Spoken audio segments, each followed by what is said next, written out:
Welcome back, guys. This is MMA John. You can call me G. The UFC is heading to Baku for this great card we got in our hands. We got Rafael Fiziev versus Manuel Torres for the main event. This card's about to be sick. Let's get straight into it. For the very first fight of the night, we got Tayyir Abdullayev versus Jefferson Nascimento. And in this fight, guys, this fight wasn't really placed here like about 48 hours ago. I do my research ahead of time, and this one was definitely put on maybe about 48 hours, if not 24 hours ago. So, take this breakdown with a grain of salt. I low-key do have to do more tape on these guys, but from what I've seen so far, Tayyir is decent. He has fought a lot of scrubs. His record is a little bit inflated. He's a decent striker, but really lacks defensive striking skills. He can get hit a lot. He does have power. That 1-2 of his is pretty good. And he definitely has muscle mass advantage in this fight, the physicality advantage in this fight. I do think he's a stronger guy.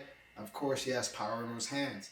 As for Jeff, good striker, good kicker, also good at grappling, but doesn't really set up his takedowns pretty well.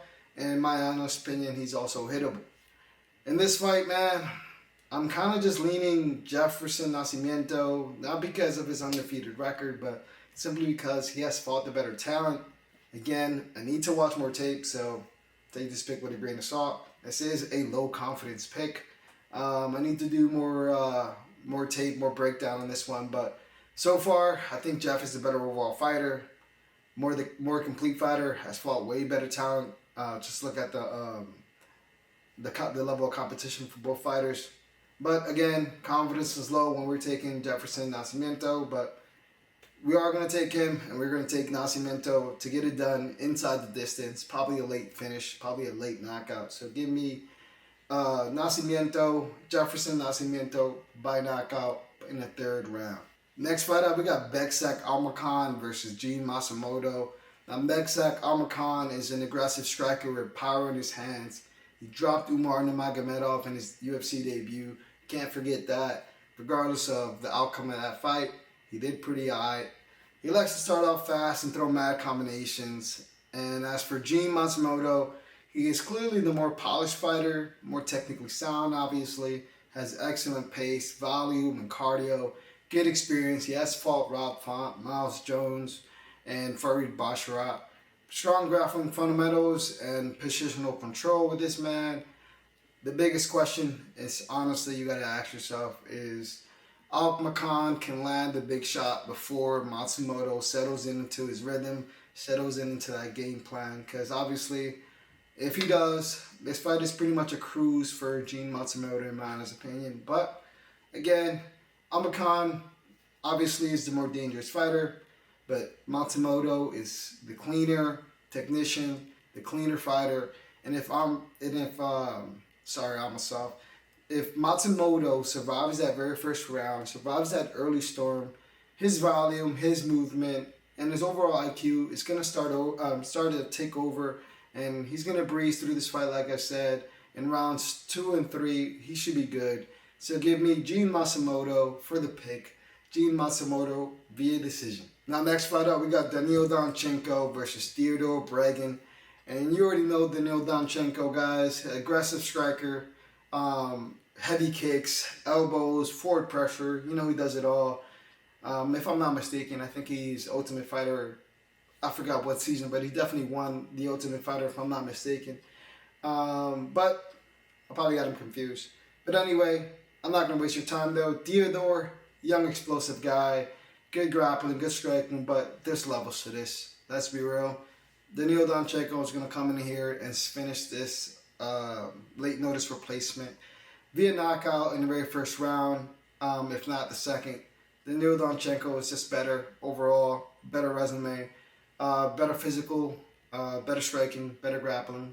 He has it all, and he's going to come in here and knock him out. So, Daniil Danchenko, not going to waste your time. We'll get it done by knockout. Now, next fight up, we got Con Offley versus Javier Reyes. Now, Con Offley, also former Ultimate Fighter winner from Australia, has pressure, has heavy pressure for the featherweight division here, has good cardio, good pace, good wrestling, very gritty, and very durable. And as for Reyes, he's entering 3-fight winning streak, coming off of a successful debut against that old man who almost knocked him out. But he ended up winning that fight. He's a well-rounded Colombian with like 11 knockouts, 8 submission wins, and has a big reach advantage in this fight. For this fight, guys, I'll be quite honest. I don't like neither of these fighters. I definitely don't like Javier Reyes, but unfortunately, I think the physicality in this fight, the physical stature of Javier Reyes is going to get it done, and it's going to be the big factor in this fight. I do want Con Offley to win. He does have a shot at winning, but he kind of nearly has to fight a perfect fight for 15 minutes, and Javier Reyes is the bigger guy. Definitely has to be the more durable guy, in my honest opinion. Obviously, taking that big shot from that one old man, that one old Brazilian guy, I forgot his name, something Del Silva, possibly. But the point is, Javier Reyes is more durable, the bigger fighter. The reach is going to be on his side, and he's going to throw a whole bunch of shitty shots. His stand-up isn't really the greatest. Con Offley's stand-up is a lot better, but I don't know. I don't think I got him winning this fight. Low confidence for sure. Javier Reyes should get it done somehow. 29-28, split decision over Con Offley. But I won't be touching this fight, and neither should you. Take the over, if anything, but Javier Reyes is the pick via decision. Now, next fight out, we got Nursultan Ruziboyev versus Andre Puliaev. And in this fight, guys, Nursultan is the more experienced fighter with a whopping like over 40 fights compared to Andre Puliaev's 14 fights.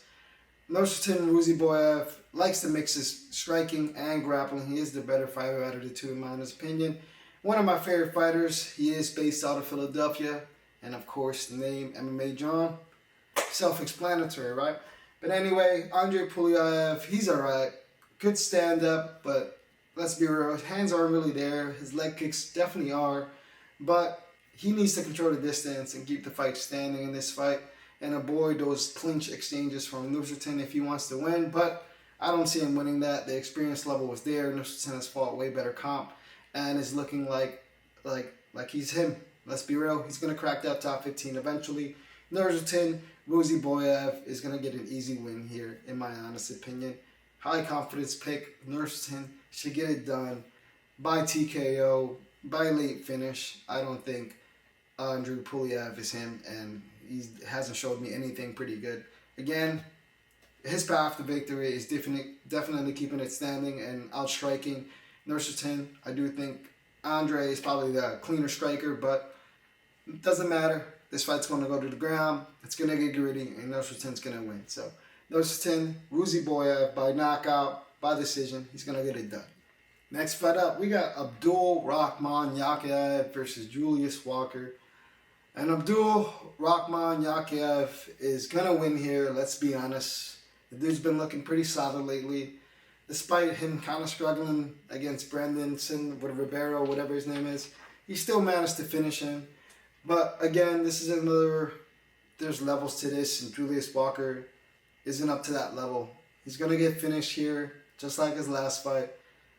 Abdul Rahman Yakiev is the better grappler, is the better striker, and Julius has nothing to offer in this fight, let's be real. So, if Julius Walker even attempts to use his grappling, because he is a grappler at the end of the day, he's just going to run into that trap. He's going to run into that choke. And Abdul Rahman Yakiev is going to win via sub. So, let's make this quick. Abdul Rahman Yakiev is going to win via sub. This is an easy matchup. Now, next fight up, we got Farman Hazanov versus Eric Nolan. Sorry about that name, but Farman, well-rounded striking, solid grappling, good pressure, solid power in his hands. Trains out of an American top team.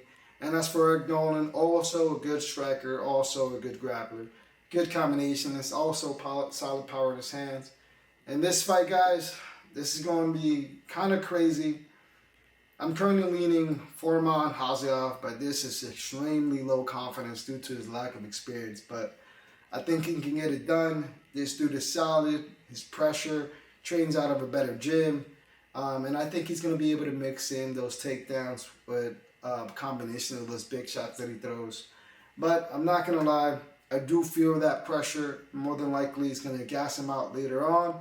And Eric Nolan, 8-4 record. He's decent out of Jersey. I should be rooting for him, but you know, he's kind of like boom or bust. He needs to hit you pretty hard, rock you in order to win. But in a span of 15 minutes, I'm going to go ahead and pick the more well-rounded guy in Farman to get it done. I think he's going to implement his takedowns, also land those shots, and edge out a victory in this fight. I do think this fight ends by knockout either way, so be careful. Again, super low confidence pick when I say Farman Fiziev is going to get it done via knockout. But again, Eric Nolan can get it done as well. Don't pick this fight. Well, don't bet on this fight. Stay away from it. But for me, we're going to go with Farman, more complete fighter. I see this fight going to the ground if things get kind of crazy that I'm standing. But Farman should get it done via knockout, ground and pound. Now, next fight up, we got the very first fight of the main card. If you're enjoying this video, please hit the like button, subscribe, and we get straight into this. Abus Magomedov versus Michael Orlanjacek. This is a classic technician versus pressure boxer matchup. We all know Michael isn't really gonna throw kicks, so he's the boxer in this matchup. But Abus Magomedov, longer, rangier striker, dangerous kicking game, solid counter striking, and definitely underrated grappling. And as for Michael, or Michael, whatever you want to call him, one of the hardest hitting punchers in the middleweight division. Aggressive southpaw, likes to mix up his boxing pretty well, and definitely is a fast starter. Michael has to pressure immediately in this fight. He has to cut off the cage and keep the fight standing and make this a boxing match. Look for that early finish before Abu settles in and gets into this rhythm. Because let's be honest, if he doesn't, Abus Magomedov is going to use that forward reach inch advantage in this fight. Attack him with kicks, attack him with long straights, and eventually he's going to mix in that grappling and those takedowns. When Orlanjacek blitzes in, he's going to go ahead and try to take it down. So he's going to try to slow down Mike in the very first couple rounds and implement his technical style game plan in this fight. But for me, guys, Orlanjacek will have his moments early and could definitely probably hurt Abus in the very first round. But I'm kind of leaning Abus, the more complete mixed martial artist in this fight. He has the reach advantage. He's okay in the stand-up. I think he could defend his own against Orlanjacek in this fight. And if things get kind of crazy, like I mentioned, he's going to ultimately try to grapple and slow down Orlanjacek's pressure on the feet. So I got to go with the more complete mixed martial artist. I got to go with the guy that has the grappling in his back pocket. Don't get me wrong. I like Orlanjacek. Definitely has a shot to finish Abus, but I got to go with Abus. As the fight progresses, the matchup increasingly favors Magomedov. So I got to go with Abus Magomedov to get it done via sub or decision. Now, next fight up, we got Bruno Ferreira versus Ikram Araskov. And in this fight, guys, we got Bruno, an explosive knockout power guy. Pretty short. I think he's like 5'10", 5'9", around there. Explosive knockout power, like I mentioned. Dangerous submission game. Aggressive, has finished most all of his fights. Can be reckless at times, but the dude got power in his hands and definitely likes to chase down those knockouts. And as for Ikram, former elite combat sambo competitor, sharp softball striking, strong offensive wrestling and top control, and excellent control at the range and dictating the pace. And in this fight, guys, Ferreira is dangerous every second. He's dangerous every round. Doesn't matter what round it is, he can land a big shot and finish the fight. If this fight stays standing, Bruno definitely has a shot. However, I got Ikram, the more complete fighter. I think he's going to be able to dictate the striking in this fight, the range in this fight. He's going to use that reach advantage to his advantage. I think he is the smarter, more overall IQ fighter in this fight. And I think as the fight progresses, he should be the one winning the matchups. due to his striking, due to that reach advantage. And I think he's going to simply avoid the shots and eventually try to take down Bruno Ferreira on the ground. But I expect Ferreira to show flashes, have us scared in the very first round. But once Ikram starts mixing in takedowns with his striking, I think this fight should tip heavily in his favor. So I'm going to go ahead and take Ikram Aliskov via submission in the third round. But of course, he can definitely edge out a decision victory, assuming Bruno avoids those submission attempts. But that fight's going to be a good fight. Bruno definitely has that knockout ability. And Ikram tends to kind of low-key fold, so be careful. But the pick is going to be Ikram via sub. Now, next fight up, we got Absul Amabayev versus Charles Johnson. Now, I want Charles Johnson to win, but unfortunately, Amabayev is pretty much the weakness to beat Charles Johnson, man. He's a grinding grappler who wants to control positional dominance in fights. And I think he's going to do just that. I think he's going to close the distance. I think he's going to train wrestle against the cage. And I think he's going to ultimately get Charles down and edge out a victory via decision. Maybe Charles can edge out, can knock him out in the late rounds like he always does. He's pretty resilient, and he likes to persevere and come back in the late third round, second round, and get those knockouts. But unfortunately, I don't think that's going to happen. He has to maintain his range, keep a high striking pace if he wants to win, and of course, stuff those early takedowns. But I lean Asu Amabayev to get it done. Again, Johnson's dangerous, but I see him getting taken down. I see the chain wrestling happen from Absul Amabayev's side, of course. I see him closing the distance and earning points on the ground, earning that control time, and ultimately edging out a decision victory. So, Absul Amabayev is the pick. Give me Absul Amabayev to win by unanimous decision. Now, next fight up, we got Nassim Sadikov versus Matheus Camilo. And in this fight, guys, is it too soon for Camilo? Let's be honest. Sadikov is way too dangerous for this guy right now. I know he has been dropped in majority of his fights, but I don't think Matheus Camilo is that dangerous, so he shouldn't have to worry about, Nassim shouldn't have to worry about Matheus, in my honest opinion. Maybe the grappling, but not so much of the striking. Come on, let's be real, guys. Nassim has been in there with Nicholas Mota, with Bonfim, and a few others, and he most recently lost to Siam, but he would look alright in those fights, and despite getting dropped in those fights, but I think he remains a very dangerous fighter in this division, and Matheus Camilo is not dangerous at all. Like I said, maybe in the grappling, but I don't think he's going to matter in this one. Camilo is strong, fundamentally a good sound fighter, and has wrestling, but Nassim Sadikov, he's definitely the better fighter. I see him defending those takedowns and ultimately just outstriking Matheus Camilo in this one. Again, though, Nassim Sadikov at that number, I don't think he's worth it. But, you risk it if you want. I got Nassim Sadikov to get it done. And I think he's going to get it done via knockout in the very first 2 rounds. Definitely is the cleaner striker out of 2. He's definitely going to throw a whole bunch of volume. So we'll see what happens. That power is there. Give me Nassim Sadikov to get it done via knockout. Next fight up, we got Michel Pereira versus Shara Magomedov. Now, let's be honest, guys. Shara is going to smoke Pereira in this fight. It should be entertaining, but at the end of the day, Michel Pereira is kind of low-key washed.